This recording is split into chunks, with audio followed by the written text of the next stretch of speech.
7월 30일 금요일 새벽 예배에 나오신 여러분들 환영하고 축복합니다. 이 새벽에 또 하나님의 말씀 앞에서 여러분들 굳건하게 서 가시는 일산 충신의 귀한 성도님 되시기를 축복합니다. 우리 같이 학가다 말씀 3번 읊조리며 말씀을 마음에 새기며 나아가도록 하겠습니다. 요한삼서 1장 2절 말씀. 사랑한 자여 내 영혼이 잘됨 같이 내가 범사에 잘되고 강건하기를 내가 간구하노라. 요한삼서 1장 2절 말씀. 요한삼서 1장 2절 말씀. 사랑한 자여 내 영혼이 잘됨 같이 내가 범사에 잘되고 강건하기를 내가 간구하노라. 요한삼서 1장 2절 말씀. 요한삼서 1장 2절 말씀.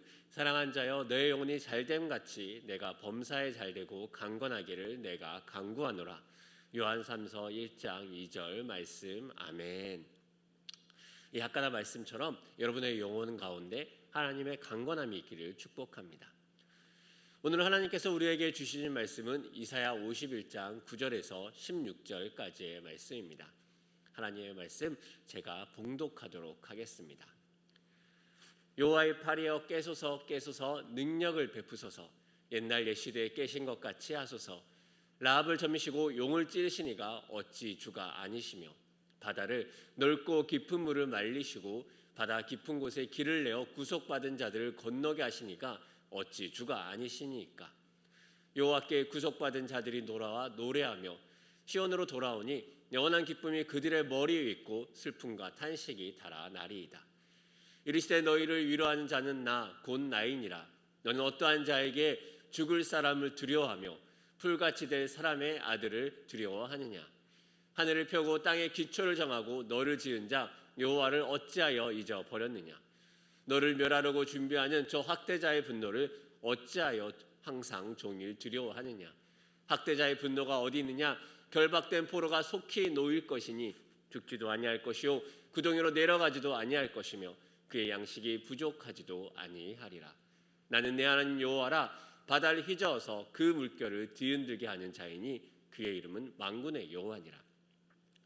내가 내 말을 내 입에 두고 내 손 그늘로 너를 덮었나니 이는 내가 하늘을 펴며 땅에 기초를 정하며 시온에게 이르기를 너는 내 백성이라 말하기 위함이니라. 아멘. 또 이 말씀을 통해 하나님의 위로가 우리 사랑하는 일산 충신의 성도님에게 있기를 원합니다. 저는 THM 석사 학위 과정에서 상담 코칭학을 전공했습니다. 원래는 상담을 전공하고 더 깊이 알기 위해 대학원에 진학을 했습니다. 전공에는 상담 외에 코칭이라는 낯선 단어 하나가 더 있었습니다. 그래도 상관이 없겠거니 했는데 학교 입학 면접에서부터 갑자기 교수님이 질문합니다. 코칭이 무엇이냐? 저는 너무 놀라고 당황했던 기억이 납니다.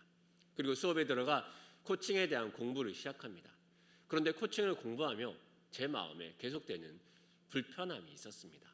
그 불편함이 무엇이냐면 코칭이 말하는 데 있어서 인간의 자기의지와 결정권이 너무 중요하게 강조된다는 점입니다. 예를 들어 우리가 많이 들은 코칭의 기술, 방법이 있습니다. 자신이 하고 싶은 버킷리스트를 만들어서 삶의 목표와 함께 책상에 딱 붙여서 매일 보면서 의욕을 불러일으키는 방법도 있습니다. 무엇인가 자신이 원하는 것을 계속 상상하면 현실이 되는 것, 좀 어려운 것이 아닐까 생각하며 코칭에 대한 공부를 이어가기도 했습니다. 그런데 인생에서는 때로 무엇을 보느냐가 중요할 때가 있습니다. 한참 MBTI라는 성격 분석이 유행한 적이 있습니다. 거기에 사람이 환경과 또 주변을 받아들이는데 나뉘어지는 유형들이 있습니다. 크게는 산을 보는 사람, 나무를 보는 사람으로 나뉩니다. 그리고 산과 나무를 본다면 들어온 정보를 가지고 정서적으로 판단하는지 아니면 이성적으로 판단하는지 그렇게 나뉘어집니다. 우리가 하루 종일 지나가는 많은 정보들이 있습니다. 여러분이 어제 하루를 살아가며 우리의 마음속에 남아있는 정보 무엇이 있습니까? 누군가는 행복한 기억들이 많이 남아서 행복한 생각에 사로잡혀 있을 수 있고 또 누군가는 하루의 부족한 부분에 집중해서 오늘 하루를 어떻게 하면 더 잘 살 수 있을까 고민하는 사람도 있을 것입니다. 생각보다 우리가 집중하고 우리가 바라보는 것은 우리의 삶에 많은 영향을 미칩니다. 우리가 무엇을 많이 보느냐, 어떻게 보면 다른 말로 우리의 에너지와 생각들을 어디에 많이 투자하는지와 연결됩니다. 이사야 51장은 다가올 구원 역사에 대해서 설명하는 대망의 장입니다. 구원의 시간이 점차 다가오고 있다 선포하는 하나님의 말씀입니다. 이사야서를 읽을 것이라 생각되는 잠재적인 독자들은 당시 이사야와 동일한 시대를 사는 사람도 있을 것이며, 또 바벨론 멸망으로 인해서 포로로 끌려갔다가 거기서 있는 포로 독자도 있을 것입니다.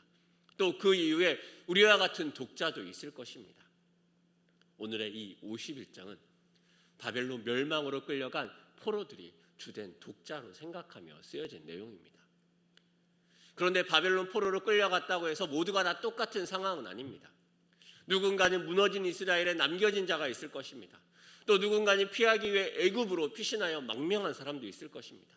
또 누군가는 바벨론의 포로로 끌려가 비참한 포로의 삶을 사는 사람도 있을 것입니다. 오늘의 본문의 방향은 그 바벨론으로 끌려간 포로 중에 그 바벨론에 살아가면서 하나님의 구원과 하나님의 그 회복을 바라는 사람들입니다. 그들이 살고 있는 상황은 어떻겠습니까? 그들이 살고 있는 상황 속에서 그들이 바라보고 있는 현실과 또 그들이 바라봐야 될 것은 무엇이 얼마나 다르겠습니까? 그러한 내용을 통해서 우리가 하나님을 향해 바라봐야 될 것, 그리고 집중해야 될 것들은 무엇인지 돌아보는 시간 되시기를 축복합니다. 포로로 끌려간 이스라엘 백성에 대해서 학자들은 그들의 비참함을 이렇게 요약합니다. 그들은 히브리 말을 잊어버린 다음 세대가 있습니다. 너무 멀리 떠나서 그래야 해서 다른 나라에 살기 때문에 히브리 말을 잃어버린 세대도 있을 것이며, 그들이 예배할 곳은 없기 때문에 그저 상상 속에 존재하는 성전만이 존재합니다. 이 말이 무엇입니까? 그들의 정체성이 무너지고 상실된 상태입니다. 출애굽할 때도 그 이스라엘 백성들이 가장 어려웠던 점 무엇입니까? 노예로 살아가는 그들이 하나님의 백성, 하나님의 자유자로 선포하려 할 때 생기는 문제가 있지 않았습니까? 조그만 어려움이 생기면 그 노예들은 자유자가 아닌 노예 삶으로 돌아가려 합니다. 왜냐하면 그들이 그렇게 살았기 때문입니다. 그들의 정체성이 노예에서 자유자로 바뀌는 것 얼마나 어려웠던지 우리는 알고 있지 않습니까? 오늘 이사야 이 말씀을 대하는 독자들도 마찬가지입니다. 그들의 정체성 무엇입니까? 자유자가 아닌 포로로 끌려간 사람들입니다. 그렇게 14절은 이렇게 이야기합니다. 결박된 포로가 속히 놓일 것이니 죽지도 아니할 것이요 구덩이로 내려가지도 아니할 것이며 그의 양식이 부족하지도 아니하리라. 어떻게 보면 이 51장이 소망의 선포인데, 여기에서 보이는 것은 포로의 두려움과 포로의 염려가 보이지 않습니까? 포로에게 언제 그 포로의 삶이 죽음의 삶으로 바뀔지도 모릅니다. 실제로 구덩이에 빠뜨려 죽임을 당한 사건도 있지 않았습니까? 바벨론 포로로 끌려가며 굶주리고 지쳐서 죽은 포로도 있었습니다. 결박되어서 자신의 운명을 자신이 아닌 포로로 사로잡은 권력자의 눈치를 보는 그 삶도 있었습니다. 그 운명이 어떻습니까? 권력자의 판단에 따라 얼마든지 하루의 삶이 바뀔 수 있고, 또 그들의 인생이 비참하게 끝날 수도 있는 상황입니다. 그렇게 그 권력자에 대한 그들의 생각 어떠하겠습니까? 13절은 이렇게 얘기합니다. 하늘을 펴고 땅에 기초를 정하고 너를 지은 자 여호와를 어찌하여 잊어버렸느냐? 너를 멸하려고 준비하는 저 학대자의 분노를 어찌하여 항상 종일 두려워하느냐? 학대자의 분노가 어디 있느냐? 그들의 가장 큰 두려움은 무엇입니까? 바로 학대자입니다. 그들이 종일 두려워하는 사람 누구입니까? 바로 학대자입니다. 그들이 가장 어려워하는 것 누구입니까? 바로 학대자의 분노입니다. 저는 개를 그닥 친근하게 다가가지 못합니다. 동물들을 그렇게 싫어하는 편은 아닌데 개는 유난히 그렇습니다. 왜냐하면 제가 아주 작은 꼬맹일 때 개에게 쫓기고 물릴 뻔한 적이 있기 때문입니다. 당시에 주변에 도움을 청할 수 있는 어른도 없었습니다. 개는 소리를 지르며 이빨을 드러내며 저에게 달려드는데 너무 공포스러웠습니다. 냈다 어린 마음에 도망간다고 뛰었는데 개는 그 모습을 보고 더욱더 소리 지르며 따라옵니다. 어린 마음에 정말 공포였습니다. 그렇지만 그것이 공포로 끝나지 않습니다. 제 삶에 흔적이 남습니다. 누군가는 그러한 것을 트라우마라는 표현까지도 사용합니다. 무엇입니까? 마음에 박힌 공포입니다. 이스라엘에게 학대자의 모습, 권력자의 모습도 그러하지 않겠습니까? 포로로 끌려왔을 때 옛적 이스라엘을 기억하던 사람은 예루살렘이 무너지며 당하던 그 학살과 죽음을 기억할 것입니다. 처참한 전쟁을 보았기에 더욱더 두렵습니다. 전쟁에 참전했던 군인들이 그 트라우마로 군대를 제대하지만 밤마다 제대로 잠을 자지 못하며 여전히 그 마음에 끝나지 않은 전쟁을 이어가는 것과 결을 같이 합니다. 누군가는 쉽게 이야기할 줄 모릅니다. 전쟁이 끝났다. 하지만 그 마음속에 남긴 전쟁의 두려움은 끝나지 않는 것입니다. 우리의 생각 속의 두려움도 그와 같을 때가 많습니다. 작은 두려움이 방아쇠를 잡아당깁니다. 그러면 그 방아쇠는 더 큰 두려움을 가지고 옵니다. 그러다가 그 많은 두려움 중에 하나가 현실이 되면 두려움에 대한 확증이 생겨납니다. 그리고 그 두려움은 어느새 배나 더 커진 상태로 우리를 압박합니다. 과장된 두려움입니다. 마치 풍선 같습니다. 바람을 잔뜩 넣어서 작은 풍선이 부풀려진 그 모습 같습니다. 그리고 그러한 모습은 지금 오늘을 사는 우리와 닮아있지 않습니까? 대학에 들어간 청년들이 꿈과 소망으로 가득 차 있지 않습니다. 이 대학에서 잘 살아남을 수 있을지, 취업에서 먹고 살 수 있을지 걱정합니다. 취업에 성공한 청년은 자신의 꿈을 이뤄가는 길에 발을 드러나서 행복해하기보다 이 연봉으로 어떻게 결혼을 하고 어떻게 집을 사고 어떻게 아이를 키울지 두려워합니다. 오랫동안 수고하고 은퇴하는 분이 이제 어떻게 이 아름다운 노년을 만들어갈지에 대한 희망찬 생각보다는 건강에 대한 두려움과 또 노후 생활에 대한 두려움으로 가득 찹니다.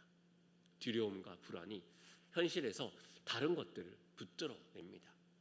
그리하여 건강한 대비와 삶이 아닌 두려움과 염려에 붙들린 오늘의 삶을 그들은 미리 살게 됩니다. 그렇게 우리는 멈추어 서야 합니다. 그렇게 우리는 멈추어 서서 내가 지금 무엇을 묵상하고 있는지, 지금 우리는 무엇에 빠져 있는지 돌아봐야 합니다. 마치 노예와 마치 포로와 같은 모습으로 우리가 하나님이 아닌 다른 것들에 빠져 있는 것은 무엇인지 돌아봐야 합니다. 하나님의 종이 되기보다 우리의 걱정과 염려의 노예가 되어 있는 것은 아닌지 살펴보아야 합니다. 그렇게 하나님은 오늘 우리에게 우리의 상황과 환경에 대한 묵상보다는 진짜 우리가 바라봐야 되고 진짜 우리가 묵상해야 될 하나님의 성품에 대해서 얘기하고 있습니다. 그 하나님의 모습이 무엇입니까? 오늘 하나님은 네 가지 모습으로 하나님의 자신의 모습을 우리에게 드러내십니다. 창조와 구원, 위로와 소망의 하나님이 그것입니다. 먼저 창조의 하나님입니다. 하나님은 9절의 말씀을 통해 이렇게 외치십니다. 어둠에서 창조하시고 어둠을 깨트린 그 하나님이 지금의 어둠도 깨칠 수 있다. 우리에게 도전합니다. 암흑과 혼란, 혼돈으로 가득 찬 세상에서 어떻게 빛이 임하여 그 모든 것을 새롭게 할 수 있겠습니까? 어둠 가운데 머물러 있는 사람은 빛을 소망할 수 없습니다. 어둠 가운데만 빠져 있게 됩니다. 그 어둠과 같은 포로의 삶을 사는 백성에게 하나님은 빛과 같은 그 하나님의 모습을 이야기하십니다. 두 번째는 구원의 하나님입니다. 10절을 통해 하나님은 우리에게 도전하며 말씀하십니다. 바다 깊은 곳을 지나가게 하며 애굽의 그 강력한 손에서 구원하신 하나님이 지금 너희를 그 어둠의 손에서 구원하지 못하겠냐 묻습니다. 출애굽 때도 그러지 않습니까? 과연 출애굽이 가능하냐고 사람들이 묻습니다. 아니, 조그만 상황이 어려워져도 그들의 마음은 작아져서 믿음을 잃어버립니다. 누가 하나님 앞에 담대함으로 소망할 수 있겠습니까? 그 출애굽의 그 상황과도 같은 두려움과 염려 속에서 우리는 하나님을 바라볼 수 있습니까? 하나님이 묻습니다. 구원의 하나님이 있다. 세 번째는 위로의 하나님입니다. 두려워하는 것이 무엇입니까? 압제자입니다. 압제자는 누구입니까? 바로 사람입니다. 사람은 무엇입니까? 한낱 지나가는 풀과 같은 인생이 아닙니까? 그 풀과 같은 인생에서 우리는 무엇을 염려하며 우리는 무엇을 바라보고 있습니까? 그렇게 하나님은 12절에서 우리에게 얘기합니다. 너희를 위로한 자가 누구냐? 바로 만군의 여호와 하나님이 아니냐 묻습니다. 우리는 너무 쉽게 정답을 알고 외칩니다. 하나님과 우리를 대적하는 자가 싸우면 누가 이길 것 같느냐 물으면 우리는 당연히 답을 알고 있습니다. 하나님이 이길 것입니다. 하지만 현실에서는 늘 하나님보다 눈앞의 현실과 눈앞의 사람이 이깁니다. 머리로는 하나님이 이기는 것을 알지만 현실에서는 하나님보다 현실과 눈앞의 사람이 이긴다고 우리의 몸이 반응하는 것, 그것이 우리의 한계가 아닙니까? 알면서도 우리는 패배합니다. 왜 그렇습니까? 하나님이 아닌 다른 것을 바라보기 때문입니다. 네 번째로 하나님은 소망의 하나님 자신을 이야기합니다. 16절의 말씀입니다. 내가 내 말을 내 입에 두고 내 손그늘로 너를 덮었나니 이는 내가 하늘을 펴며 땅에 기초를 정하며 시온에게 이르기를 너는 내 백성이라 말하기 위함이니라. 하나님의 언약입니다. 마치 아브라함에게 주셨던 그 언약과도 같은 소망의 말입니다. 그 아브라함에게 주셨던 그 약속이 이 땅에 현실이 된 것처럼 출애굽 백성에게 주셨던 제사장 나라 하나님 나라 백성의 선포가 이 땅에 이루어졌던 것처럼 하나님은 다시 한번 그 소망을 선포합니다. 포로가 아니라 힘없이 망한 나라가 아니라 하나님의 약속이 그 입에 있고 하나님의 손으로 보호받는 하나님의 백성이 될 것이라 강력하게 선포하고 약속합니다. 그 모든 것을 말씀하신 분 누구입니까? 바로 우리 하나님입니다. 사랑하는 여러분, 우리는 우리의 인생길에서 누구를 바라보고 있습니까?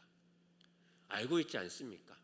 하나님 한 분만 바라보는 것, 그것이 바로 우리의 인생이라는 것을 알고 있지 않습니까? 하나님 한 분만을 소망하며 살다 하나님 부름받는 것까지 우리가 그 땅을 살아가는 것 알고 있지 않습니까? 그렇지만 우리의 눈과 우리의 마음은 정직하게 무엇을 바라보고 있습니까? 15절은 말합니다. 나는 네 하나님 여호와라. 바다를 휘저어서 그 물결을 뒤흔들게 하는 자이니 그의 이름은 만군의 여호와니라. 사랑하는 여러분, 우리의 현실은 어떤 어둠이 있습니까? 어떤 구원받아야 될 상황이 있습니까? 우리의 현실은 어떤 염려 가운데 빠져 있습니까? 그 염려를 바라보던 것에서 염려보다 크신 하나님을 바라보며 하나님을 묵상하며 나아가 보지 않겠습니까? 코로나의 두려움과 그로 인한 삶의 염려들, 그 많은 현실의 걱정 속에서 우리는 빠져 있을 때 더욱더 힘을 잃어버립니다. 하나님은 우리가 무엇을 바라보고 무엇을 묵상하기 원하실까요? 우리가 눈을 들어 우리가 소망을 들어 하루의 염려와 두려움이 아니라 하나님을 소망하며 바라보는 것, 그것을 더 하나님은 원하지 않겠습니까? 그 영광의 하나님을 믿음으로 취하며 만군의 여호와가 어떤 분인지 경험하는 믿음의 삶을 살아보지 않으시겠습니까? 믿음으로 그 삶에 도전해보지 않으시겠습니까? 그 영광의 하나님을 맛보아 알고 싶지 않습니까? 그 하나님만 바라보며 여러분의 삶을 드리는 사랑하는 일산 충신의 여러분 되시기를 소망합니다. 우리 눈에 하나님이 아닌 다른 것을 걷어내며 우리의 인생길에서 다른 것을 의지했던 마음들을 걷어내고 하나님 한 분만을 붙잡는 우리가 되기를 소망합니다. 함께 기도하겠습니다. 하나님, 코로나의 어려움 속에서 우리가 무엇을 바라보고 무엇을 염려하고 있는지 주님 아십니다. 우리가 눈을 들어서 살아계신 만군의 주 여호와 하나님을 바라볼 수 있도록 주님 도와주시옵소서. 그리하여 하루의 염려와 두려움을 먹고 사는 우리의 일상이 아니라 두려움과 염려의 상황 속에서 하나님을 향한 소망으로, 빛을 향한 간절함으로, 하나님을 향한 믿음으로, 기대함으로 하루를 살아가는 우리가 될 수 있도록 주님 도와주시옵소서. 그리하여서 두려움과 염려가 변하여 하나님 나라의 소망과 은혜로 바뀌어지며 우리가 믿음으로 한 걸음 나아가며 담대하게 도전하는 믿음의 삶을 살아가는 일산 충신의 성도님 될 수 있도록 주님 축복하여 주시옵소서. 오늘 하루를 두려움이 아닌 하나님의 소망으로 마음 가득히 채워 소망으로 담대하게 나아가는 믿음의 삶을 살아가는 우리 거룩한 일산 충신의 성도님 될 수 있도록 하나님 축복하여 주시옵소서. 감사드리며 예수님의 이름으로 기도합니다. 아멘. 우리 또한 계속해서 말씀과 교회와 나라를 위해서 중보하며 나아가기 원합니다.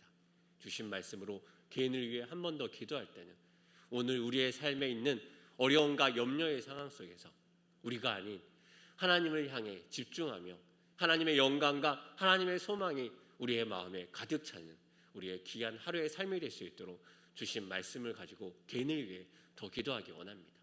또 교회를 위해서 기도하기 원합니다. 비대면의 어려움 속에서 성도들이 흩어져 또 하나님 앞에 고요하게 나아가는 시간을 가지고 있습니다. 그 가운데 성숙하게 신앙을 지켜나아가는 일산 충신의 성도님 되도록 하나님 몸된 교회 되도록 기도하기 원합니다.